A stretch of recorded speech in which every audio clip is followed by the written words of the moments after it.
Hello दोस्तों, कैसे हो आप सब। शिवांश क्लास में आपका स्वागत है। मैं पीके वर्मा। जैसा आप सभी को पता है, हम यूपी टेट की मैथ्स क्लास चला रहे हैं सेकंड पेपर के लिए। तो उसके लिए हमने 2 चैप्टर ऑलरेडी करवा दिए। जैसे फर्स्ट चैप्टर क्या था हमारा, नंबर सिस्टम, वो भी हमने करवा दिया। और उसकी 2 क्लास हमने रखी, पार्ट 1 पार्ट 2। उसमें हमने नंबर सिस्टम में संख्याओं के बारे में बेसिक चीजें सारी बताई और क्वेश्चंस भी आपको करवाए। ऐसे सरलीकरण में एक वीडियो में सारे क्लासेस मतलब सारे क्वेश्चन कंप्लीट करवा दिए। और आज जो हम पढ़ेंगे, आज पढ़ेंगे चैप्टर नंबर 3। और चैप्टर नंबर 3 का नाम जो होगा वो क्या होगा, महत्तम समापवर्तक एवं लघुत्तम समापवर्तीय। तो इसके बारे में पढ़ेंगे। महत्तम समापवर्तक को शॉर्ट में क्या कहते थे, HCF, और लघुत्तम समापवर्ती को क्या कहते हैं, LCM। तो इसे HCF LCM भी क्यों कहते हैं, ऐसी में से ले से आपने सुना होगा कई बार, क्या होता है। तो इन सबको पढ़ने के लिए तो सबसे पहले आज हम जो क्लास में यानी कि चैप्टर नंबर 3 में, इसमें जो हम क्लास में महत्वपूर्ण चीजें सीखेंगे, बेसिक चीजें सीखेंगे जो हमें कहीं ना कहीं बहुत हेल्पफुल रहने वाली है। तो कहीं ना जाइएगा और आज जो वीडियो है बस वीडियो को पूरी देख लेना। और वीडियो पूरी देख ली तो आपका आज के बाद से LCM HCF क्या है, ये कैसे निकाले जाते हैं, सारे डाउट कंप्लीट यानी कि सारे डाउट सॉल्यूशन मिल जाओगा। अब कोई फिर इसके बाद डाउट नहीं बचेगा। तो देखो आज इस क्लास में हमें क्या क्या सीखना है। अपवर्तीय अर्थात मल्टीपल क्या होता है, अपवर्तक फैक्टर क्या होता है, महत्तम समावर्तक यानी कि में से क्या होता है, लघुत्तम समावर्तीय ले से क्या होता है, और उनको ज्ञात करने की विधियां क्या होती है, बिनों के में से ले से कैसे ज्ञात करेंगे, दशमलव संख्याओं के में से ले से कैसे ज्ञात करेंगे, और प्रीवियस क्वेश्चंस कैसे आएंगे इनसे, वो सारी चर्चा आज हम इस क्लास में करते हैं। तो देखो आ जाइए और अपने क्लास पे तो चलते आगे। देखो पहला टॉपिक हमारा क्या है, पहला टॉपिक है अपवर्तीय किसे कहते हैं। क्या है अपवर्तीय, अपवर्तीय यानी कि मल्टीपल। अब मल्टीपल मतलब किसे कहते हैं, मल्टीपल होता है गुणज। मल्टीपल क्या होता है, गुणज, किसी संख्या का मल्टीपल यानी कि गुणज। तो देखो गुणज, तो गुणज के बारे में पढ़ेंगे तो इसका मतलब हम कह सकते हैं कि अपवर्तीय को क्या भी कहते हैं, गुणज भी कहते हैं। क्या भी कहते हैं, गुणज भी कहते हैं। जैसे मैं आपसे बात करूं कि मुझे 3 के अपवर्तीय, 3 के अपवर्तीय मतलब मल्टीपल बताओ, मल्टीपल बताओ। तो 3 के मल्टीपल बताओगे तो 3 के मल्टीपल 3 के गुणज जो 3 की गुणा में आते हैं। जैसे 3 के तो 3 तो सब में रहेगा। तो इसके गुणज बताने तो 3 की गुणा 1 में कर लो, ऐसे 3 की गुणा 2 में कर लो, ऐसे 3 में 3 से गुणा कर लो, 4 से कर लो, 5 से कर लो, 6 से कर लो, ऐसे करते चले जाओ। जब 3 की गुणा 1 में करेंगे तो 3 एकम 3, 3 की गुणा 2 में करेंगे तो 3 दूनी 6, ऐसे 3 की गुणा 3 में करेंगे तो 3 तिया 9, ऐसे 3 की गुणा 4 में करेंगे तो 3 चौक 12, 3 पंजे 15, 3 छिंग 18। तो भैया जी तो टेबल पढ़ रहे हैं। हाँ तो यही तो गुणज, क्योंकि कहा क्या, गुणज मल्टीपल। जो 3 के मल्टीपल में हो, 3 की गुणा में हो, तो 3 की गुणा में 1 होगा, 2 होगा, 3 होगा, 4 होगा, 5 होगा, 6 होगा, 7 होगा, 8 होगा। और जब होने के बाद तो प्राप्त क्या होंगे हमें, 3 6 9 12 15 18। और 3 6 9 12 15 18 ये क्या है, 3 के पहाड़े है। तो इन्हीं तो हम क्या कहते हैं, अपवर्तीय कहते हैं, गुणज कहते हैं। तो इतनी बात समझ में आ गई। तो यानी कि गुणज भी कहते हैं। तो या आप क्या भी कह सकते हो, पहाड़े भी कहते हैं, पहाड़े भी कहते हैं। और जब पहाड़े कहेंगे 3 की गुणा तो जैसे 3 एकम 3, 3 दूनी 6, 9 12 15 18।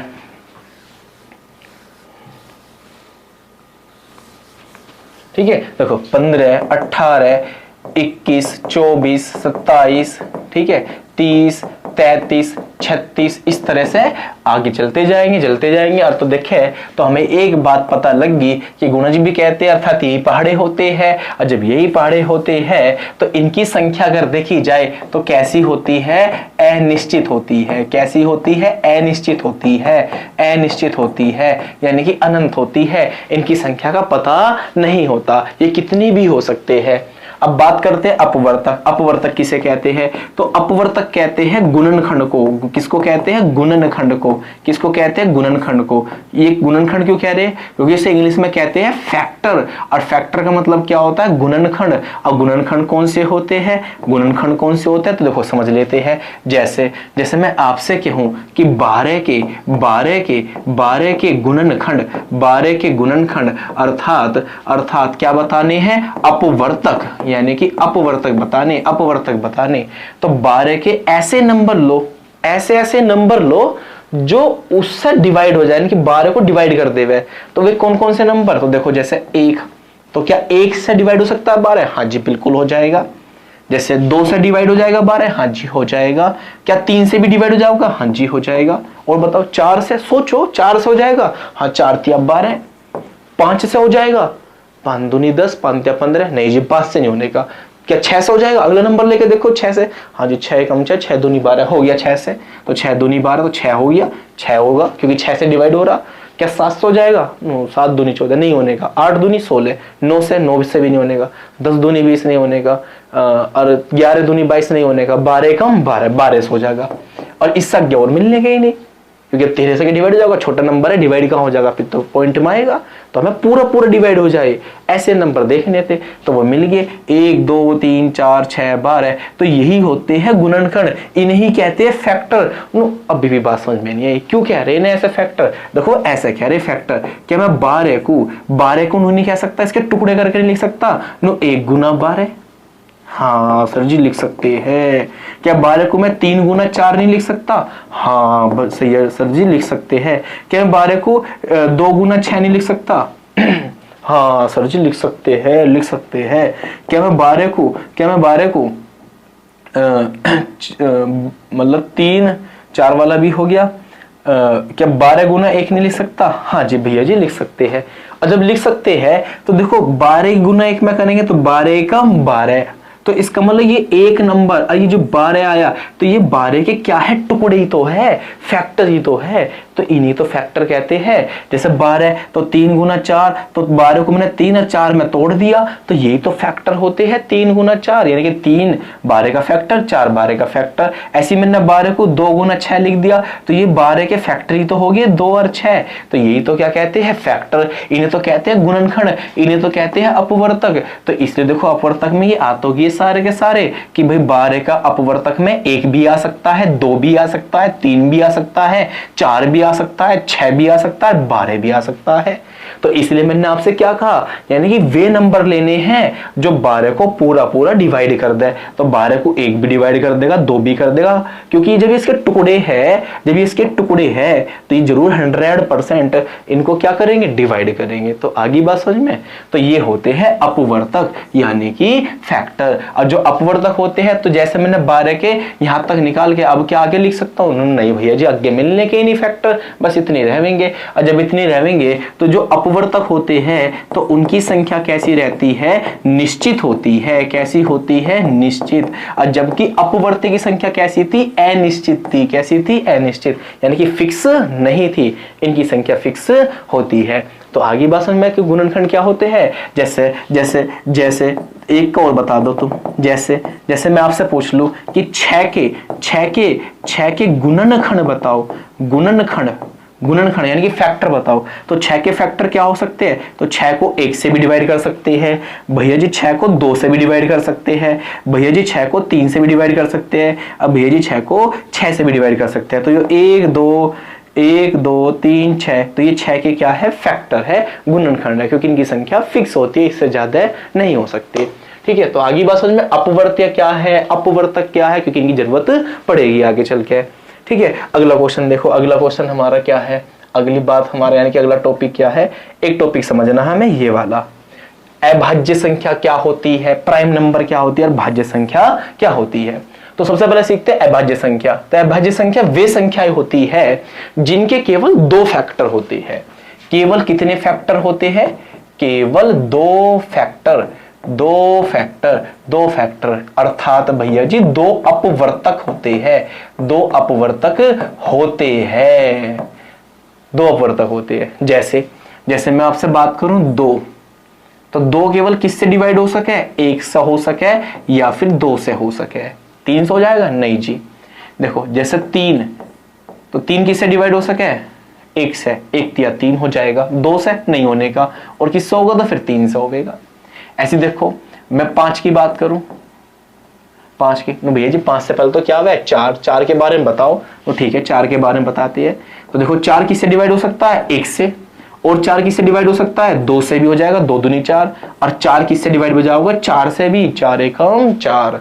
तो देखो इस 4 के फैक्टर 2 से क्या आ गए? 2 से क्या आ गए भैया जी? ज्यादा आ गए, 3 आ गए। तो जब 2 से ज्यादा आ गए तो भाज्य संख्या यानी कि अभाज्य संख्या नहीं होती, अभाज्य संख्या नहीं है, नहीं है, नहीं है। तो अभाज्य संख्या केवल कौन सी होती है? अभाज्य संख्या केवल वो होती है जिसके केवल कितने फैक्टर होते हैं? 2 फैक्टर होते हैं, 2। अब कहेंगे भैया जी एक बात तो बताओ, एक बात बताओ, अब एक था क्या एक के, तो एक के फैक्टर देखो, एक के फैक्टर केवल क्या होगा? एक ही होगा, एक से डिवाइड होगा। तो लेकिन मैंने कहा 2 फैक्टर, केवल 2 फैक्टर होंगे, तो जिसके 2 फैक्टर होते हैं वो अभाज्य संख्या होती है। तो एक भी अभाज्य संख्या नहीं है। तो अभाज्य संख्या कहां से शुरू होती है? 2 से। तो 2 होगी, 3 होगा, 5 होगा, 7 होगा, और 11 होगा, 13 होगा, इस तरह से संख्याएं चलती जाएगी, चलती जाएंगी। तो इन्हें बोलेंगे अभाज्य संख्या। अब देखो, अब आगे बात करते हैं। तो अभाज्य संख्या के बारे में पता लग गया जिसके केवल 2 ही फैक्टर होंगे। तो भाज्य संख्या किन्हें कहेंगे? तो जिसके फैक्टर 2 से ज्यादा होते हैं। जैसे यहाँ पर 2 से ज्यादा आ गई, तो 2 से ज्यादा यानी कि 2 से अधिक होते हैं, 2 से अधिक होते हैं, अधिक होते हैं, तो उन्हें भाज्य संख्या कहते हैं। जैसे अभी यहीं पे बात कर लो, यहीं पे बात कर लो, 4 के 2 से ज्यादा फैक्टर आए थे, तो 4 कौन सी संख्या हुई? भाज्य संख्या। ऐसी अगर मैं 6 ले लूं, देखो 6 ले लूं, तो 6 के फैक्टर देखो क्या आएंगे? 1 भी आएगा, 2 से भी डिवाइड हो जाएगा, 3 से भी हो जाएगा, और 6 से भी हो जाएगा। तो होगी ना 2 से ज्यादा फैक्टर, तो वो संख्याएं क्या होगी? भाज्य संख्या। तो वो कौन कौन सी होती है? जैसे 4, जैसे 6, जैसे 8, जैसे 9, इस तरह की। यानी कि अभाज्य संख्या को छोड़ के और 1 को छोड़ के जितने भी नंबर बचे हुए सब क्या होते हैं? भाज्य संख्या। तो यही बात समझ में, अभाज्य संख्या क्या होगी, भाज्य संख्या क्या होगी। अब कहेंगे सर ये तो हमने नंबर सिस्टम में भी पढ़ा था, अब क्यों पढ़ा रहे हो? इनकी जरूरत पड़ने वाली है, तो ध्यान रखना, ठीक है। अभाज्य संख्या के बारे में मैं जब बताऊंगा तो ध्यान रखना, वे ये वाली रहती है और इसके केवल कितने फैक्टर होते हैं? 2। ठीक है, आगे चलो। देखो भाई, अब बात करते हैं हम किसकी? बात करते हैं महत्तम समापवर्तक। क्या होता है महत्तम समापवर्तक? तो देखो, महत्तम को इंग्लिश में क्या कहते हैं? हाईएस्ट। क्या कहते हैं? हाईएस्ट, यानी कि मैक्सिमम नंबर, यानी कि हाईएस्ट।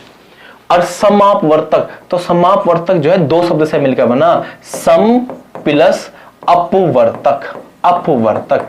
और अपवर्तक को हमने भी बताया था, अपवर्तक को इंग्लिश में क्या कहते हैं भैया जी? फैक्टर कहते हैं। असम मतलब होता है समान, बराबर, यानी कि जो जो जो बराबर बराबर हो। अब बराबर बराबर जब कुछ कुछ लेना है, सेम सेम लेना है, तो उसे हम क्या बोलेंगे भैया जी? कॉमन बोलेंगे। क्या बोलेंगे? कॉमन।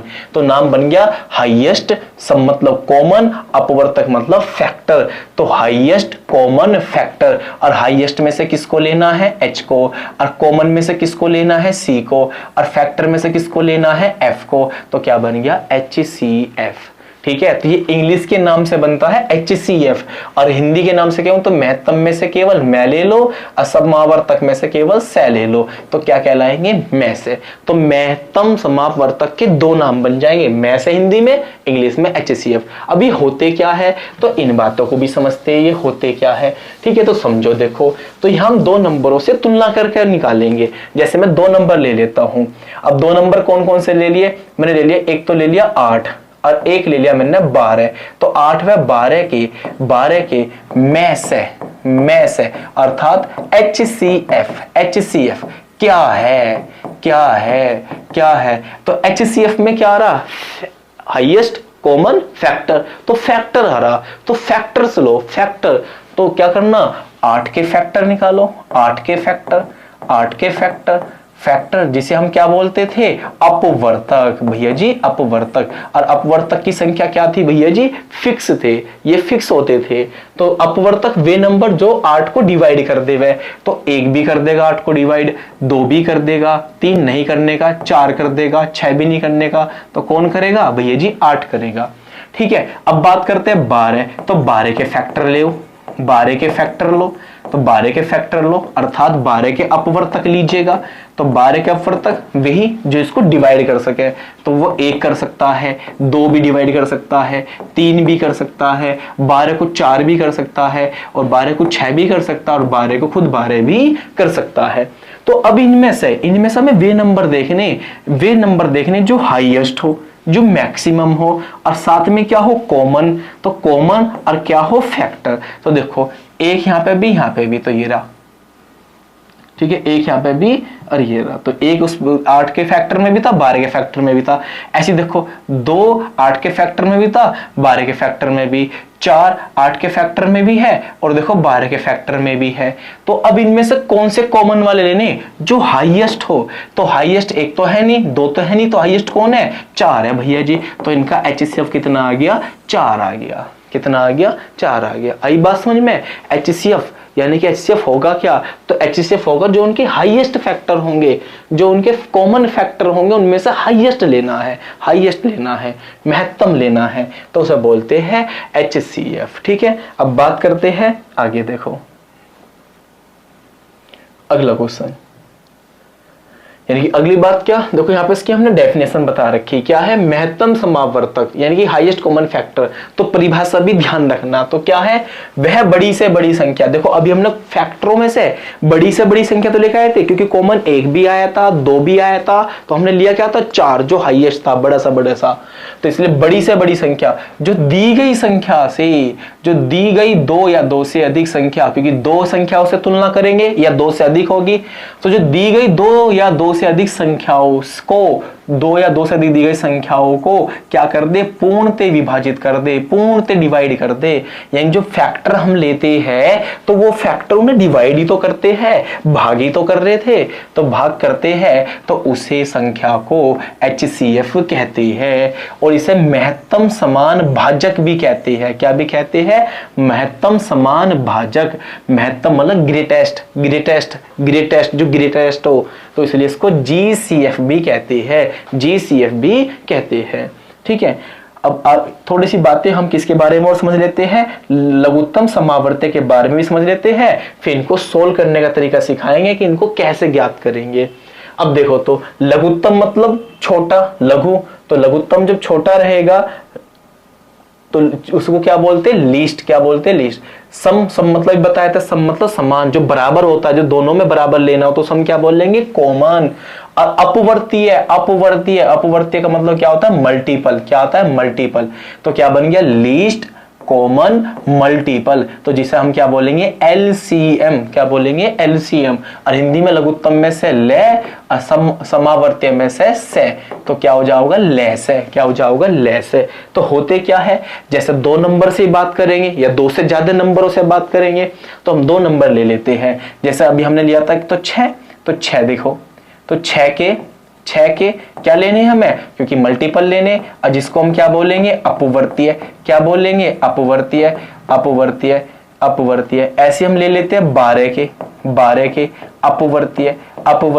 और अपवर्तीय की संख्या क्या होती है, अनिश्चित होती है, इनकी संख्या फिक्स ही नहीं होती। तो 6 अपवर्तीय मतलब मल्टीपल मतलब गुणज, पहाड़े। तो 6 के टेबल लिख लो, 6 एकम 6, 6 दूनी 12, 6 तिया 18, 6 चौक 24, 6 पंजे 30, ठीक है ना, 6 छंग 36, इस तरह से चले जाएंगे। ऐसे 12 के लिख लो, 12 एकम 12, 12 दूनी 24, 12 तिया 36, 12 चौक 48, इस तरह से जाते रहेंगे।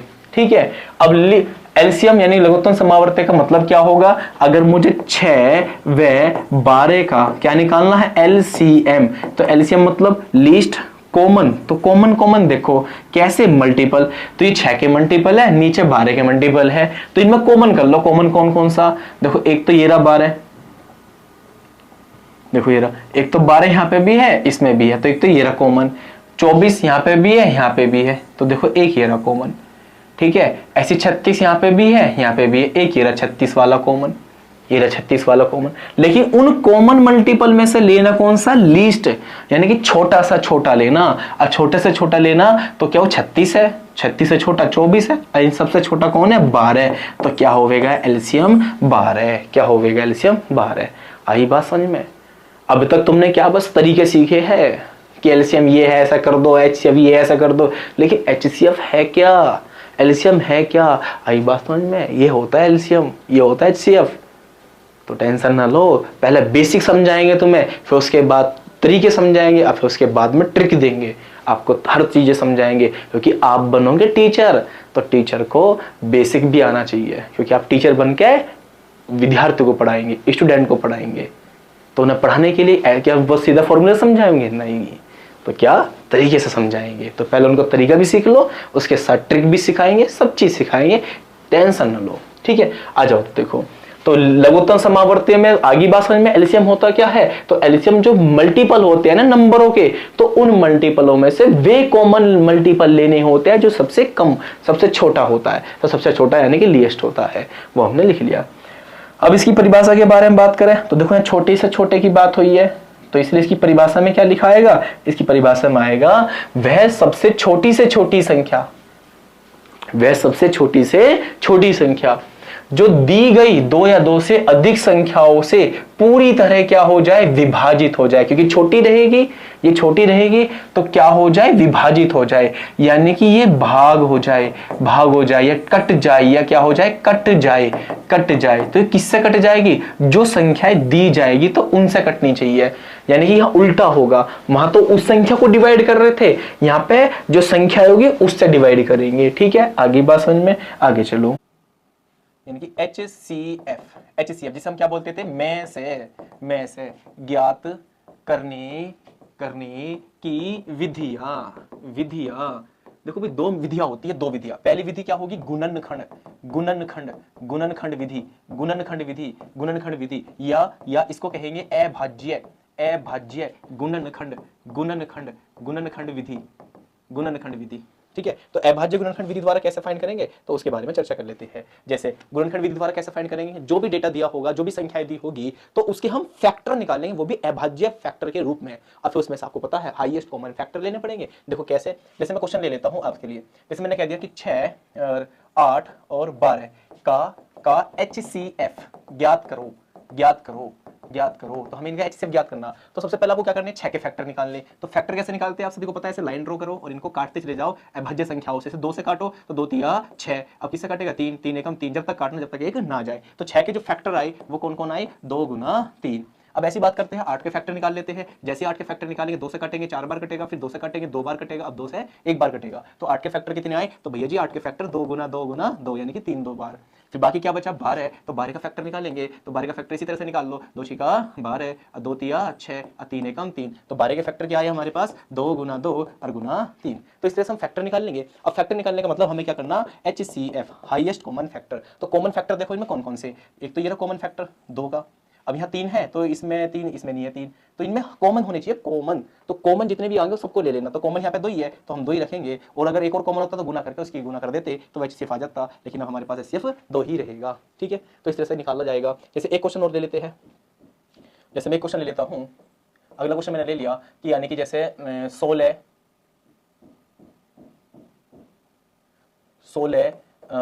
20 और 24 का HCF ज्ञात करो। तो उसी तरह से फिर भी हम क्या करेंगे? 16 के फैक्टर निकालेंगे, ऐसे 20 के फैक्टर निकालेंगे, और ऐसे 24 के फैक्टर निकालेंगे। तो फैक्टर निकालने में अभी बता दी तुम्हें, तो उसी के आधार पर निकालो। 16 काटेंगे तो 2, फिर 8 बचेगा, फिर से 2, यानी कि 4 बार कटेंगे। ऐसे 20 के निकालो तो 2, 10 बचा, फिर बचेगा 2 और 5। ऐसे 24 के निकाल लो, 24 के इसी तरह से फैक्टर निकाल लेना। जैसे 2 से निकालो, 2 से काटेंगे तो 2 एकम 2, 2 दूनी 4, फिर 2 से निकालेंगे तो 2 छिका 12, और 2 तिया 6, और 3 एकम 3। तो यानी कि 24 के फैक्टर आ गए हमारे पास 2 गुना 2 गुना 2 और गुना 3। तो इसमें से हाईएस्ट कॉमन फैक्टर जब है निकालना, तो हाईएस्ट देखो ना जो कॉमन है। सबसे पहले देखो एक कॉमन तो ये रहा, 2 16 वाले में भी, 20 वाले में भी, 24 वाले में भी, और देखो एक ये रहा 2। ठीक है, और बाकी देखो यहाँ 2 है, यहाँ नहीं है, ये कॉमन है ही नहीं। तो उसमें कहा था हाईएस्ट कॉमन फैक्टर। तो हाईएस्ट कॉमन फैक्टर का मतलब क्या होगा? अब जो कॉमन आए 2, हाईएस्ट लेने, तो इसमें भी ये वाला भी कॉमन है, तो इसको भी लेकर रखो, तो 2 दूनी 4, तो इनका HCF क्या हुआ? 4 हुआ। तो इस तरह से हम HCF निकाल लेते हैं। ये था हमारे पास कौन सा मेथड? ये था हमारा मेथड, यानी गुणनखंड मेथड, गुणनखंड विधि द्वारा। एक होता है भाग विधि द्वारा। भाग विधि द्वारा कैसे निकालते हैं? तो दूसरा जो मेथड होता है वो होता है भाग विधि द्वारा। अब भाग विधि द्वारा HCF कैसे निकालेंगे? जैसे हम आपसे क्वेश्चन ले लिया, यानी कि 12, और एक क्वेश्चन ले लिया जाए 14 का HCF ज्ञात करो। तो भाग विधि से कैसे निकालते हैं? देखो इसमें से क्या करो, छोटा बड़ा नंबर, इसमें तो 2 ही नंबर है, अगर 2 से ज्यादा नंबर होते तो छोटा बड़े नंबर को देख लेते हैं। तो बड़े नंबर को भाग कर दो किससे? छोटे नंबर से। कितनी बार चलेगा? 12 एकम 12, एक बार चलेगा। अब घटा लो, कितना बचा? 2। अब जो शेष बचता है, अब इस शेष को भाग करना है फिर से, जिससे हम भाग कर रहे थे। तो किससे कर रहे थे? 12 से कर रहे थे, तो 12 यानी भाजक से कर रहे थे, तो उसे को फिर दोबारा भाग करना शेषफल से। तो 2 छिका 12, तो यहाँ पे शेषफल क्या आ गया 0, तो यानी कट गया। तो जिसके भाग करने से शेषफल 0 आया तो किससे भाग करने से आया 2 से, तो फिर HCF होगा 2, HCF होगा 2। तो इस तरह से हम भाग विधि यूज द्वारा करके हम HCF फाइंड कर सकते हैं। ऐसे ही हम एलसीएम निकालने के भी 2 मेथड होते हैं। तो एक तो गुणनखंड मेथड होता है और एक होता है तुम्हारा कौन सा मेथड, एक होता है भाग विधि द्वारा मेथड। तो एलसीएम का जो है ना, एलसीएम ज्ञात करने की जो विधि हम लेंगे वो हम ज्ञात करेंगे क्वेश्चनों में, क्योंकि हमें टाइम भी बचाना है, टाइम को भी ध्यान में रखना है। तो हम करेंगे भाग विधि द्वारा। और भाग विधि द्वारा किस तरह से करते हैं, जैसे क्वेश्चन दे दिया जाए, जैसे आपसे क्वेश्चन दे दे 9, ठीक है, 18 और 6 का एलसीएम। तो भाग विधि द्वारा कैसे करेंगे, तो इसमें एक एक को भाग नहीं करना, ये जितने भी नंबर है सारे के सारे नंबर लिख लो, जैसे 9 लिख लिया, 18 और 6, इनको एक साथ डिवाइड करेंगे, एक साथ। अब वो कैसे डिवाइड करते हैं, तो कोई से भी अभाज्य संख्या ले लो, जैसे 2 से काटो, कोई से नंबर कट रहा हो 2 से तो काट दो, तो 2, तो 9 तो कटना नहीं, 9 को ऐसे रख देंगे। अब 2 किससे 18 कट जाएगा 2 से, तो कितनी बार कटेगा 9 बार। अब 2 से 6 कितनी बार कटेगा 3 बार, ठीक है। अब 2 से तो कोई नंबर इसमें से है नहीं जो कट जावे, तो किससे करेंगे 3 से डिवाइड कर दो, यहाँ 3 3 जा 9, या 3 3 जा 9, या 3 1 जा 3। अब भी किससे डिवाइड होगा 3 से, तो 3 एकम 3 और 3 एकम 3, 3 एकम 3, जब तक ये सारा डेटा एक एक एक ना हो जाए तब तक ऐसे डिवाइड करते रहेंगे। और एलसीएम जो हो जाएगा, जिन जिन नंबरों से डिवाइड करने पर कटा, तो वो उनकी आपस में क्या कर देंगे, मल्टीप्लाई कर देंगे। तो 2 तिया 6, 6 तिया 18, तो इनका जो है एलसीएम आया कितना आ गया, 18 आ गया। तो देखो दोस्तों, हम इस तरह से क्वेश्चन करेंगे तो ऐसा देखो लेंथी हो जाएगा, टाइम लगेगा, तो हम क्वेश्चन को यहीं पर ही और किस द्वारा करेंगे, इस तरह से हम अप्लाई करेंगे। देखो जैसे हमें निकालना था 9 18 6 का एलसीएम, 9 18 6 का एलसीएम निकालना था, तो कैसा करेंगे, 9 18 और 6, ठीक है। तो यहां से जाना, आप जरूरी नहीं कि पहले 2 से डिवाइड करो, 3 से डिवाइड करो, ऐसा मत किया करो। आप सबसे पहले इसमें ऐसे देखो कौन सा ऐसे नंबर से तीनों नंबर कट रहे हैं, चाहे वो 2 हो, 3 हो, 5 हो, 6 हो, 10 हो, 11 हो, 12 7 9 13 24 कुछ भी हो, यानी कि एक ऐसा नंबर देख लो कि जो सारे कट रहे हो। तो देखो 9 भी कट रहा, 18 भी कट रहा, 6 भी कट रहा, तो वो 3 है। कौन है 3, क्योंकि 3 से 9 भी कट जाएगा, 18 भी कट जाएगा, 6 भी कट जाएगा। अब देखो 3 से डिवाइड कर दो, तो 3 तिया 9 और 3 छिंग 18 और 3 दूनी 6, 3 दूनी 6, ठीक है। अभी आ गया। अभी आने के बाद तो फिर देखो फिर से अब छोटा हो जाएगा, 3 से डिवाइड कर दो, 3 एकम 3, 3 दूनी 6 और 2 ऐसे रह जाएगा। अब 2 से काटेंगे तो 1 1 1 1 आ जाएगा। अब इनकी गुना कर लो, तो 2 तिया 6, 6 तिया 18, तो देखो आ गया 18 एलसीएम, आ गया 18 एलसीएम। अगर तुम अनुमान लगाना चाहो तो अनुमान से भी कर सकते थे। कैसे कर सकते थे, 3 नंबर हमें दिए थे, 3 नंबर दिए थे, तो इन 3 नंबर में जब एलसीएम निकालना हो तो बड़ा नंबर देख लो, बड़ा नंबर, तो बड़ा नंबर हमारे पास क्या है 18, तो उस 18 की तुलना कर लो, वो 18 इन सभी नंबर से कटना चाहिए। देखो 9 से भी 18 कटता है, 9 के टेबल में आता है 18, 9 दूनी 18, हाँ जी आता है। 6 के टेबल में 18 आता है, 6 18 आता है, तो यानी कि 9 से भी डिवाइड जाओगा, 6 से भी डिवाइड जाओगा, 18 से तो होगा। तो इनके एलसीएम कितना आ गया 18, ठीक है। तो दोस्तों यहाँ इस वीडियो में, यानी कि हमने जो फर्स्ट वीडियो है, तो वीडियो ज्यादा बड़ा ना हो जाए, इसमें हमने केवल आपको एलसीएम, एचसीएफ, अपवर्तीय, अपवर्तक, अभाज्य संख्या, भाज्य संख्या या एलसीएम कैसे निकाला जाएगा, एचसीएफ कैसे निकाला जाएगा, गुणनखंड विधि कैसी होगी, भाग विधि कैसे होगी, तो उनके बारे में हमने यहाँ पे ये समझाया, ठीक है। तो आगे के जो क्वेश्चन है, किस तरह से क्वेश्चन पेपर में पूछे जाते हैं, जैसे इस तरह से क्वेश्चन है हमारे पास, जो परीक्षा में आए हुए क्वेश्चन है, जैसे देखो ये रहा क्वेश्चन, ठीक है। ये मैं ऐसा ज्ञात कीजिए यूपी टेट 2011 में आया था। तो ये क्वेश्चन कैसे करना है, किस तरह से, तो उसको हम नेक्स्ट वीडियो में बताएंगे। तो तब तक बने रहिएगा। और वीडियो कैसी लगी, ये केवल बेसिक चीजें थी, क्योंकि आपको नॉलेज भी होनी चाहिए, और बाकी की जो है हम नेक्स्ट वीडियो में क्वेश्चंस को कवर कराएंगे। Thank you.